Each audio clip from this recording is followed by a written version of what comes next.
வணக்கம் மக்களே, பாருங்க நாங்கள் இன்னைக்கு முக்கு கடலையில் ஒரு கறி பண்ண போகிறோம். அதுக்கு வெள்ளை முக்கு கடலை பாருங்க.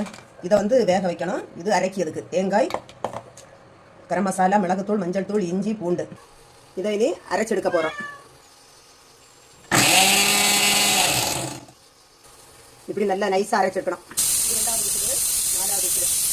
வேக வச்ச கடலையை மண் சட்டிக்கு மாத்திரம் அரைச்சி வச்சுருக்க அரைப்பா சேர்க்குறோம். தேவைக்கு தண்ணி சேர்க்குறோம், கல் உப்பு சேர்க்குறோம். நுரை வந்து கொதிக்க தொடங்குது. கருவேப்பிலை ரொம்ப இலை போடுறோம். நல்லா சுற்றி கொதிக்க தொடங்கியாச்சு. இதை இனியும் இறக்கி வச்சு சட்டி அடுப்பில் வச்சாச்சு. எண்ணெய் ஊற்றுறோம்.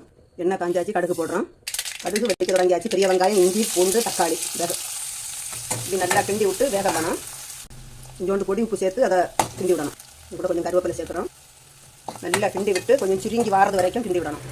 இப்படி நல்லா சுருங்கி வந்ததுக்கு பிறகு கறிக்க கூட ஊற்றணும். இதுக்கு கூட ஊற்றணும். பாருங்க, சுற்றி கொதிக்க தொடங்கியாச்சு. லைக் பண்ணுங்க, ஷேர் பண்ணுங்க, சப்ஸ்கிரைப் பண்ணுங்க. இது போல பண்ணி பார்த்து சாப்பிட்டுக்கிட்டு கமெண்ட் பாக்ஸில் சொல்லுங்க எப்படி இருக்கு.